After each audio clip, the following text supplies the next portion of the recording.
All right, welcome back to another reaction. We'll be reacting to how an unathletic white guy destroyed the NBA. And let's be honest, I got to throw this out there. Okay. I'm going to hold myself accountable because I, at first, called Larry Bird slow, unathletic, and all these things. But when you're watching the footages, the highlights, in person, he's not what it is, man. He's way we got to give him credit where credit is due. He's actually athletic. If he wasn't athletic, he wouldn't have been an all-around player. He wouldn't have been rebounding. He wouldn't have been passing the ball. He wouldn't have been scoring the ball like he did. He wouldn't have been playing defense the way, man, we got to give that man his credit. I'm giving his credit right now. I'm giving his credit right now. Shout out to Larry Bird, man, the greatest 1A, 1B with MJ, but the list goes on and on. I got Magic, I got Wilt, of course. I got Bill Russell, Tim Duncan, Kobe Bryant. The list can just go on and on and on. But without further ado, let's jump right into this video.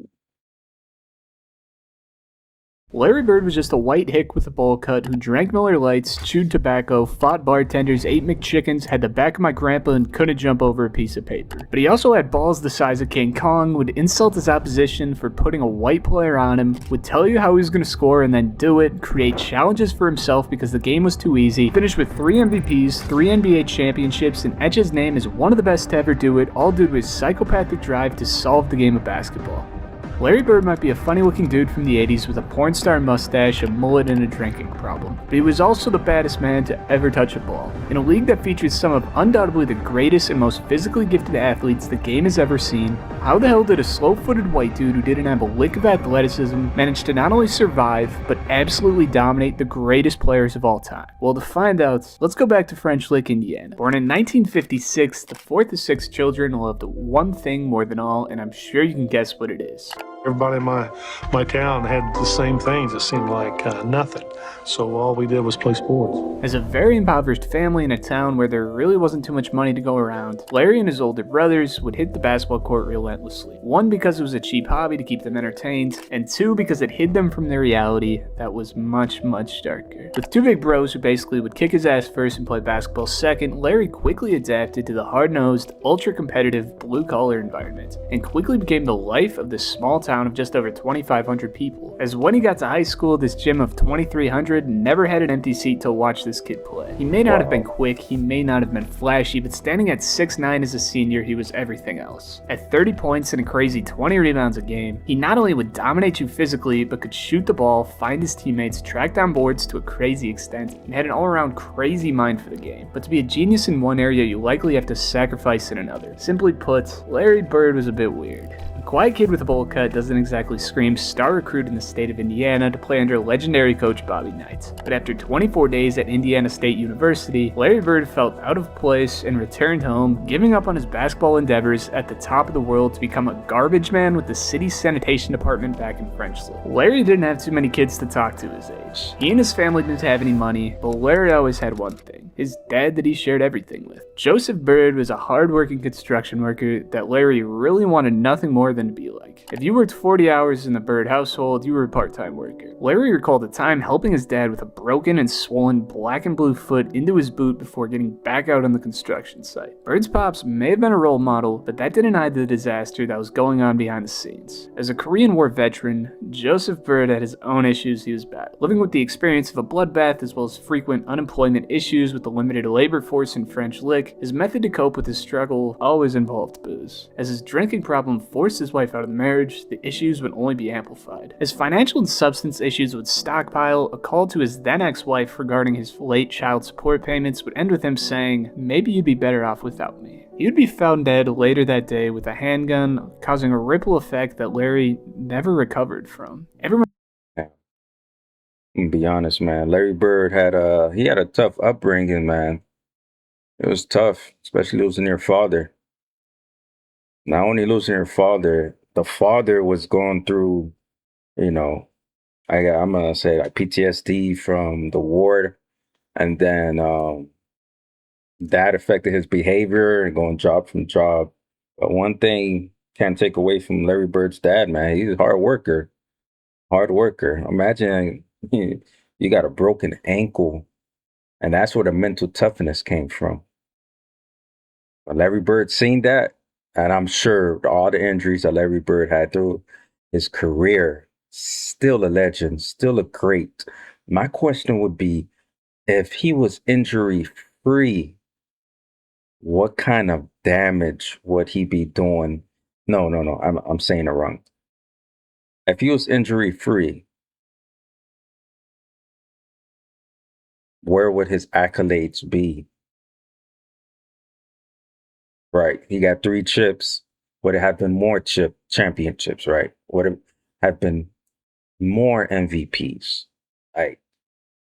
And all he cared about was winning. So honestly, seeing an injured Larry Bird putting up numbers, I can only imagine if he was just injury free.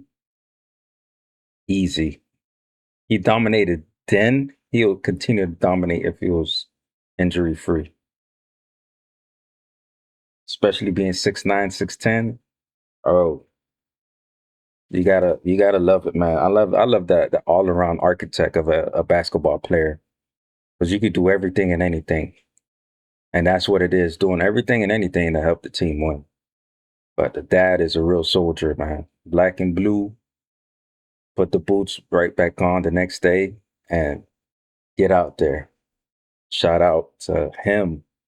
Everyone's reaction to tragedies like this are going to differ from individual to individual, and in Larry's case, he was pissed. And what he looked at as quitting on him and his family, Larry really had nothing. He was broke. He quit his basketball dream, and despite working his ass off for everything he had and everything he's achieved, he lacked the opportunity to turn it into something more than mediocre. This really could have been the last we heard of Larry Bird, unless you live in French Lick and he was snagging your trash. But an Indiana State head coach had heard about the best show in rural Indiana just 1 year prior and was not going to let this opportunity slip. With the motivations of turning his dead-end life into something, bringing his family out of the poverty that he knew nothing more than, and the weight of honoring his father's legacy, they may not have known it at the time, but that garbage man in French Lick may have just been the best college basketball player in the country. Despite picking up trash for a year, Bird didn't have an ounce of rust on him. Due to NCAA rulings forcing Larry to sit out a year, Bird was forced to practice with the bench guys for his super freshman year, where he'd basically pull a Jimmy Butler every day and whoop the starters.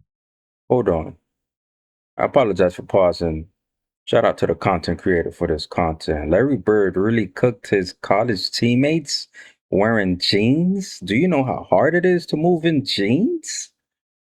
Bruh, this is crazy. Jeans are not even that comfortable, but to be able to play basketball in jeans and dominate, yeah, that's different.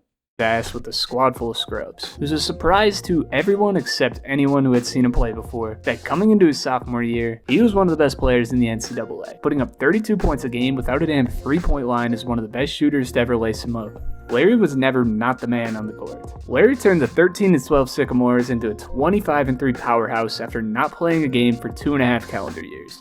Come on, man. It's the Larry Bird effect, man.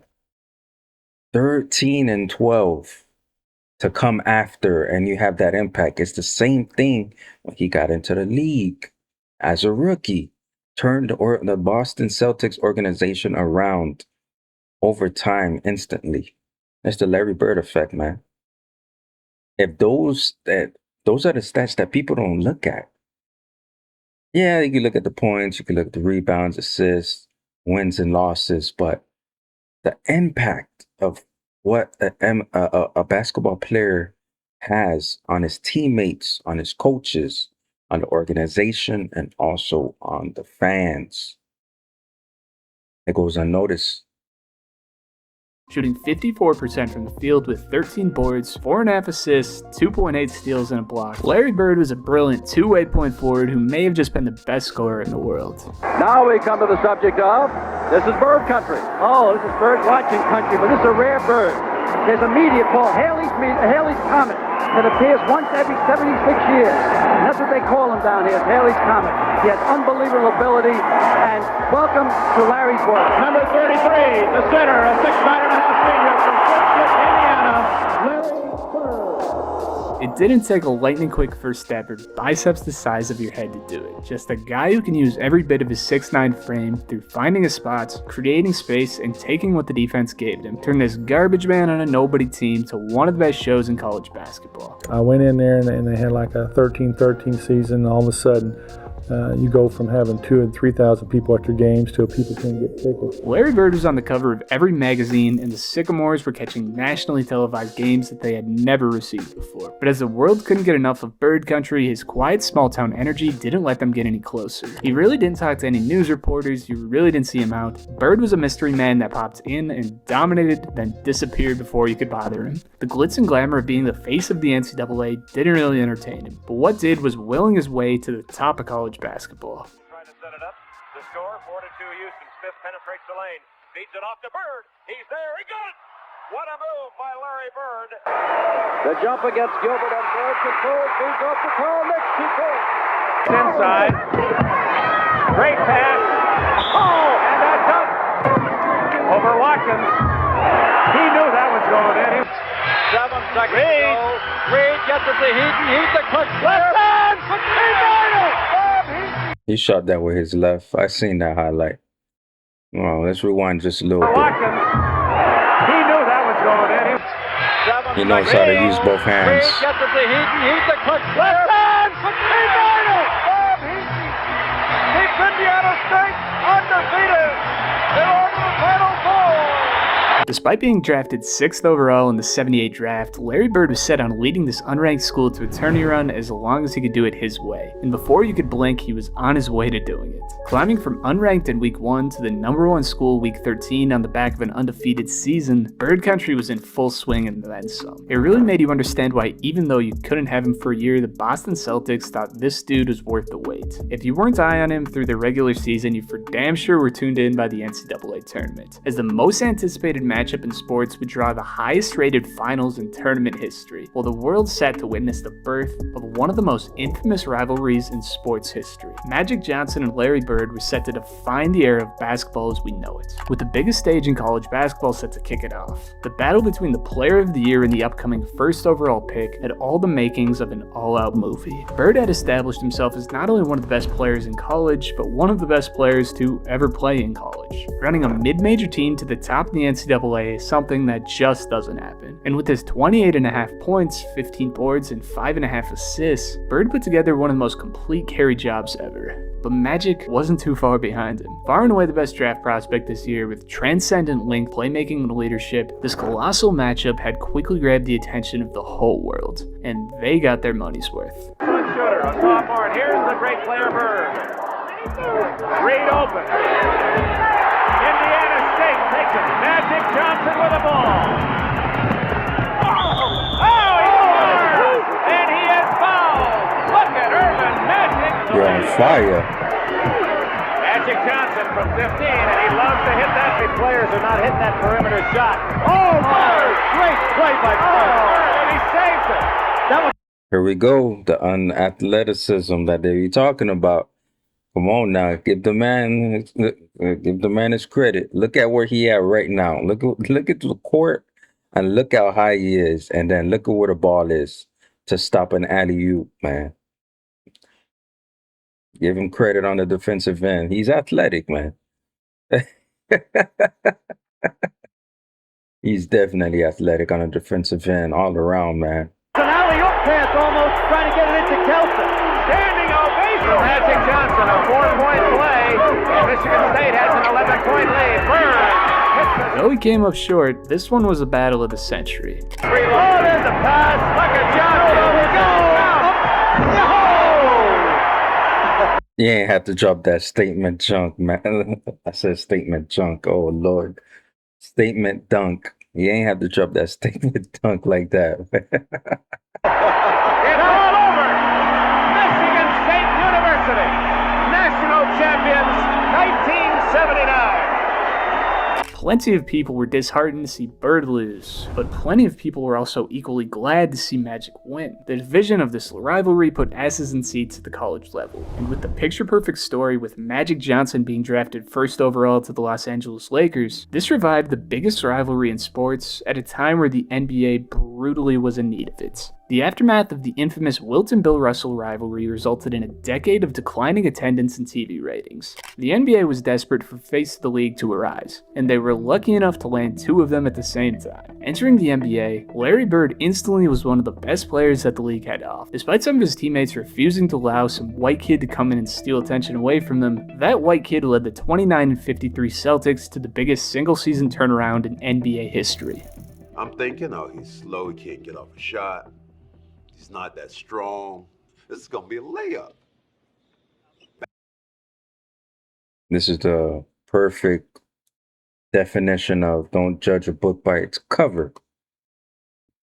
Perfect example, man. And then another thing is put your ego aside. I know veterans are in the league. The rookies come in, you know, the rookie hazing and all the other activities that go on. But again, it's the Larry Bird effect. To have 20 plus wins the year before and the impact, the change overnight, took hard work for Larry Bird, of course.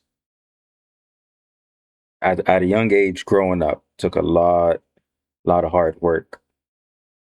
He was in the gym, he was in the lab, and then his all-around play, being able to affect his teammates, make them better.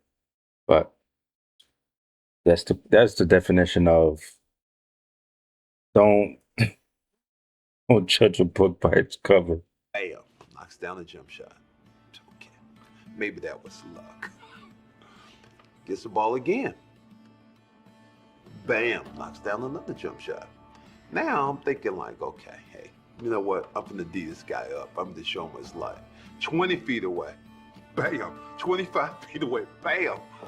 My mind just goes to the, damn, this white guy can play. Bird was not only the best rookie in the NBA, taking home Rookie of the Year award over Magic Johnson, but Bird finished in the top 4 of MVP voting in his first season in the NBA. Top 4. Okay, look at this. They gave it to Kareem. Oh, the numbers look almost identical between Kareem and Larry Bird. They played the same amount of games. The minutes, of course, is down 2 minutes, but the points is down 3 points. Rebounds is almost identical. The assist, damn, Kareem had almost 4 to 5 assists for a center at that time. Yo. Wow. Honestly, guys, let's get the conversation going. So this year, 1979, would Larry Bird have won the MVP award? And look at the age difference. Kareem was 32 at the time, and Larry Bird coming in age 23. Do you think there was bias back then or something like that? Wow, that is crazy. Yeah. Playing with the three-point line for the first time in his career, Bird would average 21 points, 10 rebounds, and 4.5 dimes a game while dragging the Celtics to the Eastern Conference Finals as a rookie. On top of being instantly the best shooter in the NBA, he was constantly seeing plays happen a couple steps before the crowd. After their worst season in 30 years, Larry Bird was the only piece they needed to complete the rebuild. The 1980s were looking like a straight shot to the top of the NBA for the Boston Celtics, and compounding with the offseason trade for Robert Parrish and the drafting of Kevin and McHale, the NBA had just found its newest dynasty. But there was another team on the other side of the country who was looking at an even brighter future. To the disdain of Boston fans, the Lakers would finish the 1980 season with their 7th championship banner in NBA history. And to the disdain of Larry Bird, the rookie sensation Magic Johnson would be crowned the series MVP as he watched from the couch. And what only motivated the NBA's ultimate competitor, the NBA was in for something wild this decade. Bird puts up the shot. Larry Bird got off. Is that too far out for him? It's too long for Dawkins. Bird leading Maxwell. And Maxwell ties the game with Dawkins feeding Tiny. What a pass by Bird. Larry Bird. As Kevin pointed out, Caldwell Jones in there. Going to the hoop. Ooh, that jelly. Wow. This Celtics team had enough talent to kill a horse, with the brilliance and perimeter scoring of Bird and the defense and interior scoring of Parrish and McHale. This team was led by two dudes in their rookie and sophomore seasons, and after sweeping the Chicago Bulls, the 76ers looked like they were ready to put these inexperienced kids to bed. Led by Julius Erving and Daryl Dawkins, the Sixers looked like they completely outclassed the Celtics, jumping out to a 3-1 lead in the series, but in what quickly turned into an all-out movie, Larry Bird turned this into a slugfest. With 32-11-5, Bird put the team on his back to drag them across the finish line in a 2-point game to finally get some momentum back on their side. In the most evident example of 80s basketball you'll ever see, these teams competed to the end with physicality that would put a modern ref into cardiac arrest.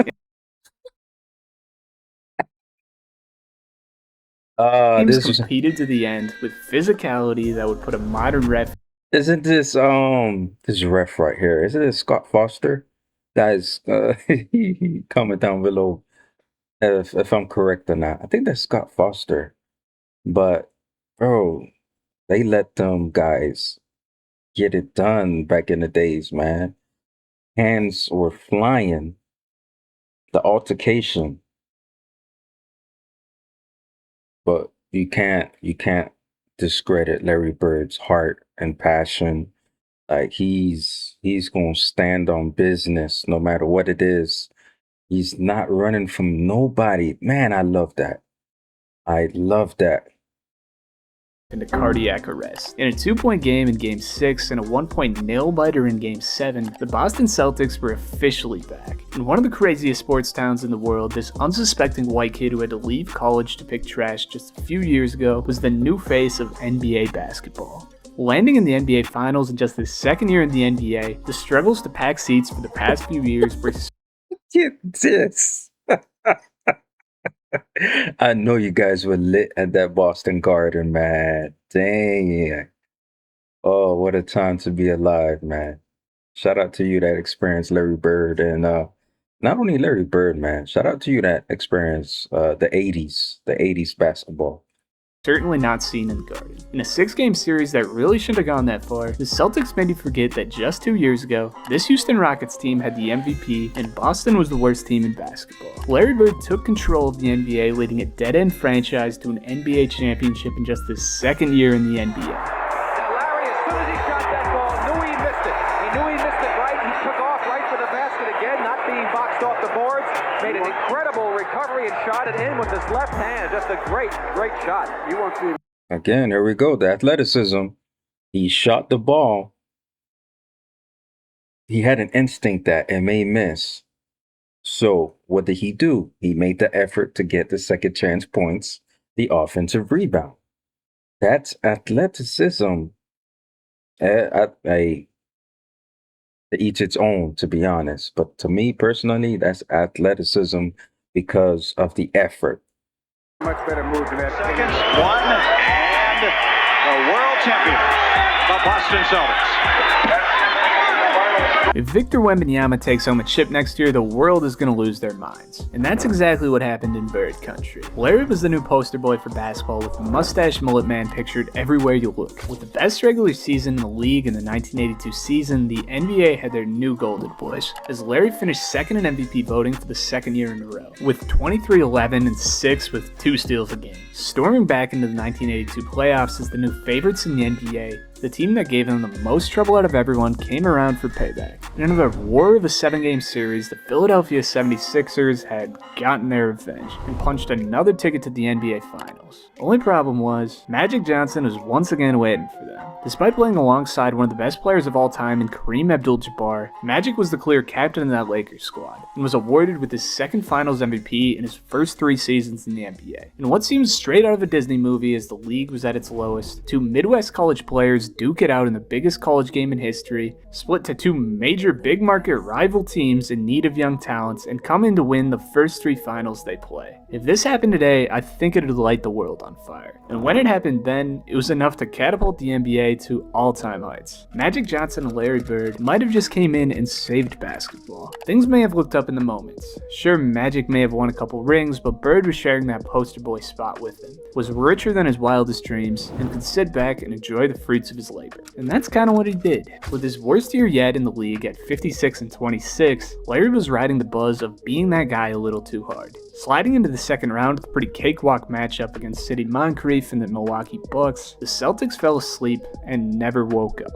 In an embarrassing 4-0 sweep, the golden boy of the NBA was faced with his first real challenge. Despite reaching gold in just his second NBA season, Larry had ran into the playoffs as the favorite in the league and didn't even make it out of the Eastern Conference. Yes, he was a fun young star, but outside of his miracle run, who knew if this kid had it in him to keep it up and put himself among the greatest ever played? Well, I guess one guy knew. Larry Bird came out in the 1983-1984 season with a monstrous chip on his shoulder. It may have been cute for the young gun hit kid to come in and turn around a franchise, but after 2 straight losses and 3 straight runner-up MVP seasons, this is where we saw Larry Bird at his absolute best. Despite actually not shooting the ball very well, Larry Bird dominated the game physically and mentally. This really proved to be somewhat of a misconception of his game, as other... Here we go. He just mentioned, shout out to the content creator. He just mentioned something that's very important. Yes, you can have a bad shooting game, but his impact in the game is not only shooting. It could be rebounding, passing, and also on the defensive end. Bro, not too many players could do that. Can have the mentality like, hey, I'm not shooting well tonight. They'll just throw the white flag or the white towel and call it quits for the night. But you can still impact the game on different sides of the ball. You can't take that away, man. It's the effort.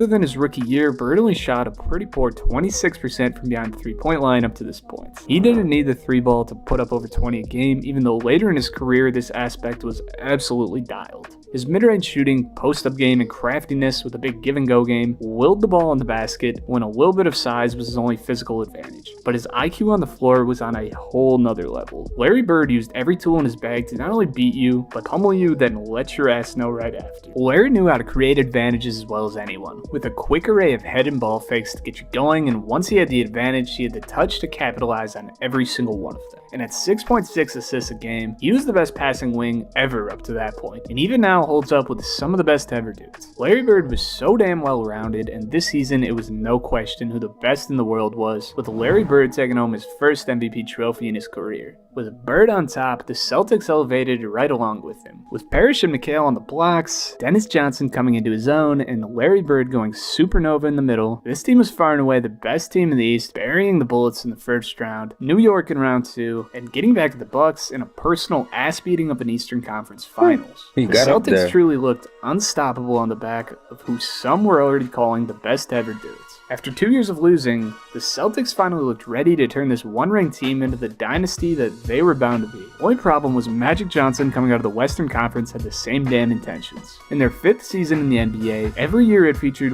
one of the two in the NBA Finals. But 1984 would be the first time that the 2 players who made the 1980s theirs would match up together in a must-see Finals matchup. And must-see it sure was. The revival of the Lakers-Celtics rivalry was back, and this time it was better than ever. To Kareem, to Worthy, to Ramble. He should go the distance. Oh, look out! And both benches have emptied. And you knew this was going to happen. You could see it coming. Bird and Kareem fighting That's for a the good hard rebound. foul. And Kareem hit him with an elbow, and he's upset. Now Bird over there saying, why did you hit me?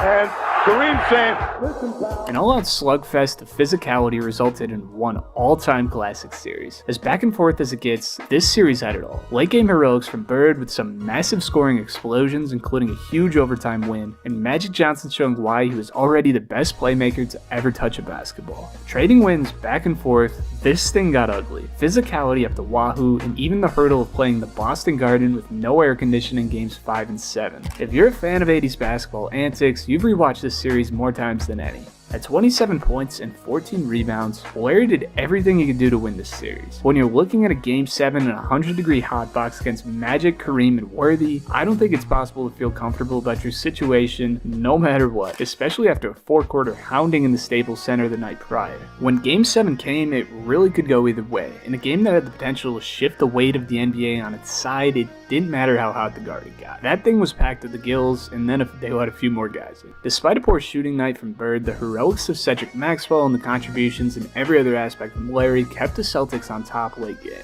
And with a mob of fans inching on the court, late game free throws from Bird put the nails in the coffin on the Celtics' 15th NBA championship in history. Boy, this one had to feel good. Not only is Bird a 2-time champion and MVP at 27, already putting himself among the best to ever do it, but tying Magic at 2 apiece while denying him his third had to feed that competitive need more than anything other. As the fans stormed the court to celebrate number 15 and Bird was clearly the number 1 guy in Boston, Larry was undoubtedly the biggest star that basketball had seen up to this point.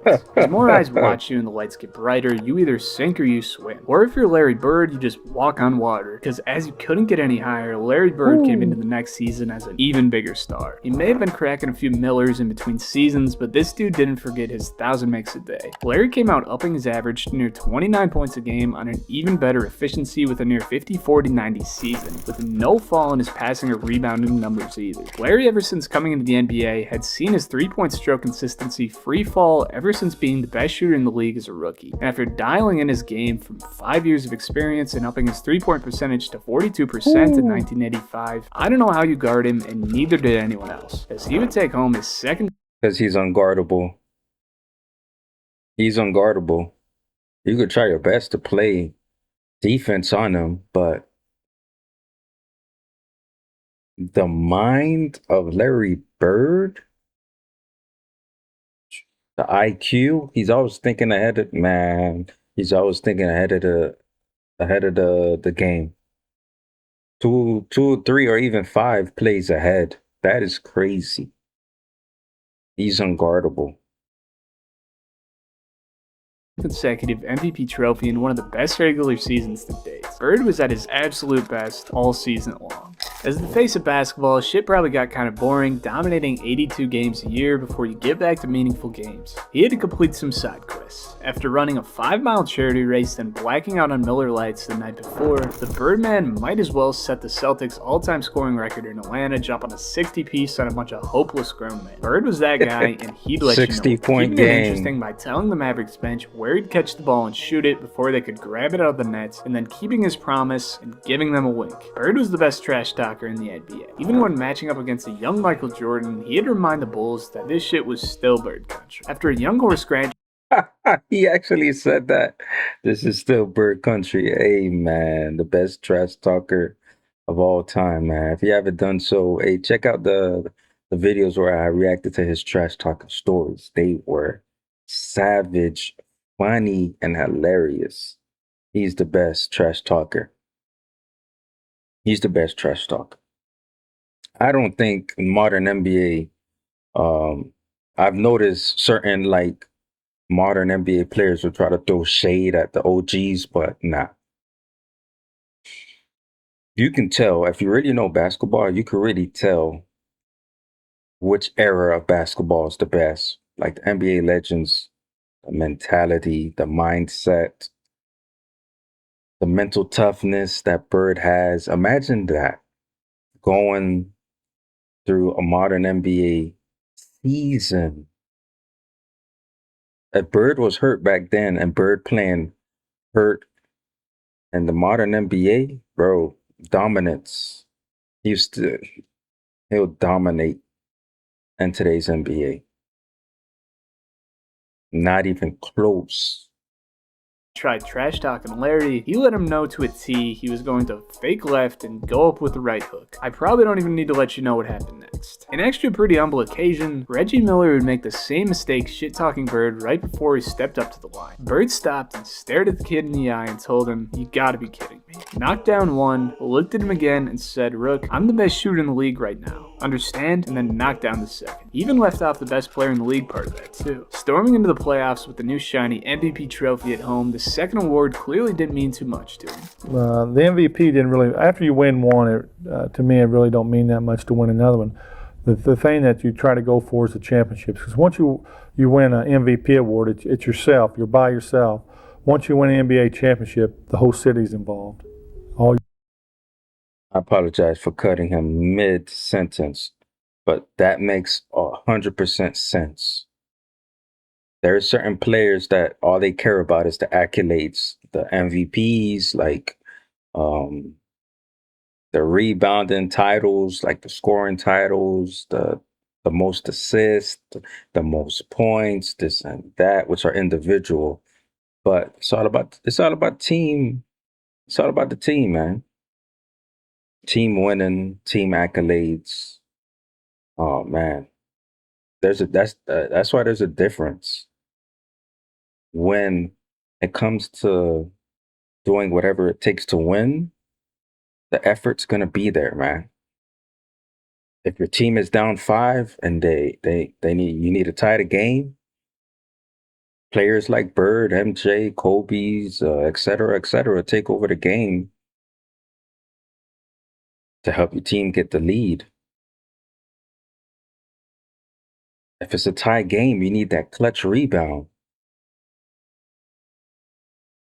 et cetera, man. It's all about doing what it takes to win. That championship is for everyone. That individual accolade, man, the stat padding, as they call it. Come on, man. Your Celtic fans around the country and the whole city, it just... The Eastern Conference at this point was too easy for Bird and the Celtics, taking home an improved 63 wins and stomping out old friends like the Sixers, who were no longer on the same planet as Bird. The 1980s turned into a battle for the NBA between two teams who wanted to see the other one dead. The 1985 season is really where we saw the Battle of the Titans, but in LA's favor, they were just too much to top. Kareem, despite being like 80 years old, didn't age no matter what. James Worthy is the best number 3 man the game's ever seen. Byron Scott's underrated as hell, and Michael Cooper is one of the best two-way players of all time. Hell, these dudes had Bob McAdoo backing up Kareem Abdul-Jabbar, and with all this talent, had Magic Johnson of all people feeding them. Pushing them to Game 6 was kind of an achievement on its own, but for Larry, I'm sure this one stung as bad as any. We as a team, we're playing like a bunch of sissies. The Celtics were outmatched, and it's clear. And with their backs to the wall, they pulled the trigger on a move that was truly a gamble. The Celtics took a shot on the longtime injury-ridden Bill Walton's career, who actually played a huge role on this team. In Robert Parrish and Kevin McHale, and even Larry Bird at times, with his 6'9" frame, the onslaught in the post was relentless. Now with legitimate competition, the 1986 campaign was the best Boston team of the Larry Bird era. And when you compare them talent by talent, was more than likely the best Celtics squad ever assembled. This team clicked like none other. Larry could impact the game in a million ways, and the trust that these dudes had in each other showed on the floor night after night. At 67-15 and an extremely rare MVP three-peat for Bird, they were one of the most dominant squads in NBA history. At 26-10-7, Bird was still the best in the league, and at just a few buckets away from 50-40-90 with a new three-point contest trophy in its first ever go-around, he was the best sharpshooter the league had seen up to this point. After dominating the NBA, winning MVP 3 years in a row, and three-peating for second place the 3 years before that, Larry got back to fucking around the entire season. A matchup against the Portland Trail Blazers resulted in one of the most infamous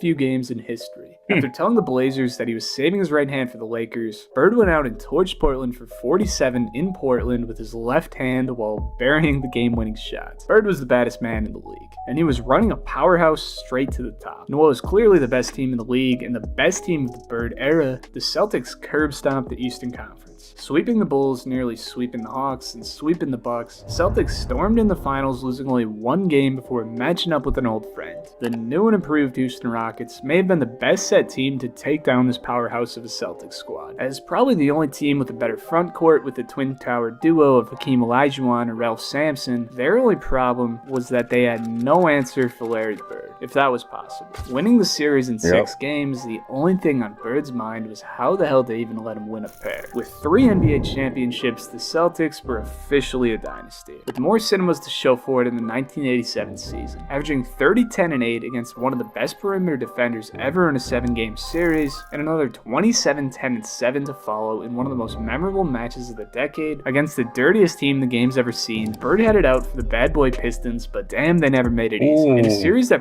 Man, that's tough. Damn, that's a... Ooh. Hey, man, I heard about these Pistons. I'm coming.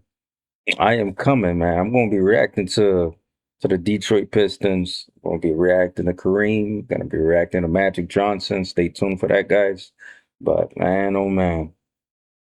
Proved to be as physical as any on the backs of crucial mistakes by the Pistons late game, like the game-winning steal and dish down 1 that's cemented in every highlight reel, and letting Bird get on a roll in Game 7 with 37, 9-9 on 54, 50, and 100% shooting splits. The Celtics had punched their ticket to the 4th straight NBA and their 5th of Larry Bird's legendary career. But duking it out in back-to-back Game 7s costed this team some legs. With an injured supporting cast and the toughest matchup in basketball with another Celtics-Lakers series, Boston was out of this one before it even started. At this point, it was clear to see that the squad that the world was fascinated over was on the back 9 of their run of dominance in the NBA. But despite Bird celebrating his 31st, he was still reaching highs he had never seen before. At 39-6 in the 50-40-90 club, Larry was really paving the way for volume shooters to an extent that had never been seen. But really more than that, he was changing the face of the sport. A couple of poor Midwest kids seen on every advertisement showed that even for everyday people, the best of the best might still have room for you, if you want it bad enough. And that's what Bird did. Bird may not have been the most talented in the league, but did the work prior to ensure excellence at every turn. No time more evident than the 1988 three-point contest. Looking for his 3rd win in the 3rd year of holding the events, Larry walked into the locker room, asked who was going to come into 2nd place, before going out and winning his 3rd straight trophy without even taking his jacket off. Yeah, just winning isn't enough for some people. Bird and the Celtics would set off into the playoffs, looking to make another deep playoff run. But this time, after another 7-game series, the stress, physicality, and pain that comes with competing against the bad boys Pistons was just too much for them. Larry Bird was a lot of things during this run. He was the best shooter in the league. For a while, he was the best player in the league. He trash-talked better than anyone in the league, and he backed it up better than anyone in the league. And mostly, he worked harder than anyone in the league. Yeah. Game or practice, Bird put his body on the line 100% of the time if it meant it was going to put his team in a better position to win, despite if the game meant anything or not. You wouldn't expect this from the best offensive player on the team, but as the guy who demanded the ball at the end of games, it wasn't because he was the most talented guy in the world with the nicest step back. He took the last shot at the end of games because he's taken twice as many shots in his life than the next closest guy on the team. Putting your career first and body second did elevate him to basketball immortality, but was also the buck shot that took Bird out of the sky. After ongoing back problems stemming from shoveling gravel in his mom's driveway to save money, Bird would sadly see his health steeply decline, playing just 6 games in the 1988 season. While back injury may have been the only possible culprit that could take down Larry Bird, with no real reliance on natural athleticism as a crafty jump shooter, going out the same as most plumbers was sad to see and weirdly fitting. But even while battling pain most people couldn't bear to deal with, Bird was still a top 10 player in basketball at 33 years old, putting up 24 a game in 75 grueling games, laying everything on the line. I knew it. I knew it. I knew it. I don't care how different the times are. I was always thinking about this, just watching this video and looking at the stats that he pulled up. Shout out to the content creator. Hey, these guys were playing almost full seasons back then.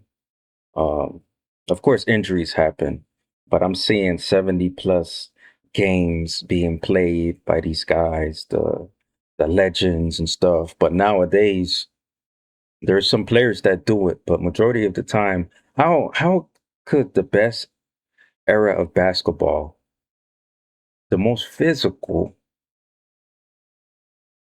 players are still playing almost a full season, if not a full season? But in today's modern NBA, you got load management, quote unquote. Guys are not playing the whole seasons, sitting out, things like that, et cetera, et cetera. I don't know.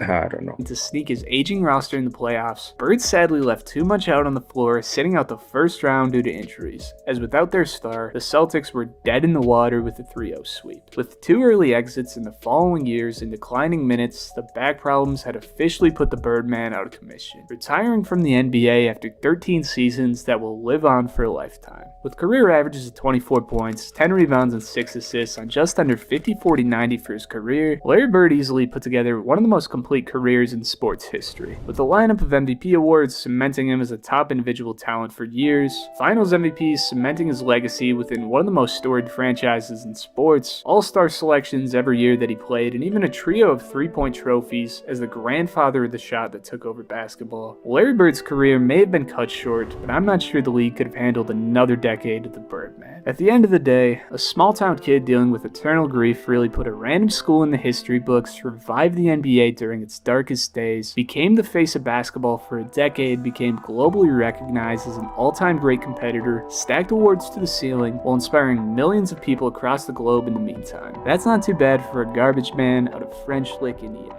If you enjoyed this video, check out my last one here, where we cover a team that hasn't quite seen the same fates. As always, thank you guys for watching if you made it this far, and I'll see you boys in the next one. Peace. That was a dope video. That was a very good video, man. Very good video, especially by Swish. Damn, I can't even pronounce it. Swish County. Especially on Larry Bird too, man. Of course, we're gonna always have those what ifs, but honestly, I'm just gonna appreciate what it was. The man gave it his all, no matter if he was injured, hurt, whatever it was, the back injuries, the ankles, whatever it was, he gave it his all out there. The effort, both sides of the ball, hustling, rebounding, all around. The best all-around player. The best all-around player. Yeah, I know that back injury. I wonder if, no, I already know what the answer is going to be.